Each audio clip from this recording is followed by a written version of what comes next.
తెలంగాణ రాష్ట్ర ప్రభుత్వం 8,412 కోట్ల రూపాయలను ఫీజు రియంబర్స్మెంట్ కింద విడుదల చేయాల్సి ఉంది.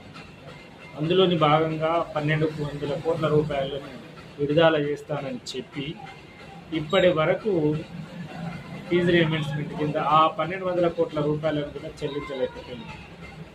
18 లక్షల మంది విద్యార్థులు, 2.5 లక్షల మంది ఉపాధ్యాయులు, ఇతర సిబ్బంది దానిపైన ఆధారపడి ఉన్నారు. ఈ ఫీజు రియంబర్స్మెంట్ అనేది ఎస్సీ, ఎస్టీ, బీసీ, మైనార్టీ ఏ బడుగు బలహీన వర్గాల కోసం అయితే నాణ్యతమైన విద్యను ప్రభుత్వం అందించాలనుకుంటుందో, మరి ఆ బడుగు బలహీన వర్గాలకు నాణ్యమైన విద్య అందాలన్నా, వాళ్ళు పై చదువులు చదువుకొని వాళ్ళ భవిష్యత్తు బంగారు బాటలు వేయాలన్నా కూడా అది ప్రభుత్వం చేతిలోనే ఉంది. మీరు ఏ పేదవానికైతే నాణ్యతమైన విద్యను అందించాలని మీ వద్దనే విద్యాశాఖ పెట్టుకొని ఇప్పటి వరకు కూడా ఫీజు రియంబర్స్మెంట్ చెల్లించకుండా మేము ఇప్పుడు కాలేజీలను పరిశీలిస్తాం, కాలేజీలలో నాణ్యత లేదు అని మీరు అంటున్నారు.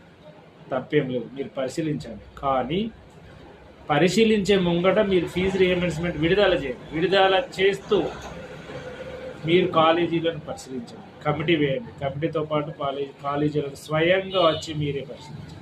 అందులో ఎలాంటి అభ్యంతరం లేదు. పరిశీలించిన పిమ్మట మీకు నాణ్యతమైన విద్య అక్కడ మీకు కనబడకపోతే, ఆ కాలేజీలో సౌకర్యం లేకపోతే ఆ కాలేజీలను పూర్తిగా మీరు తీసేయాలి. అంతేగాని మీరు డబ్బులు విడుదల చేయకుండా ఆ పేరుతోటి మేము కాలేజీలను పరిశీలిస్తాం అంటే ఇది చాలా దుర్మార్గమైన చర్య.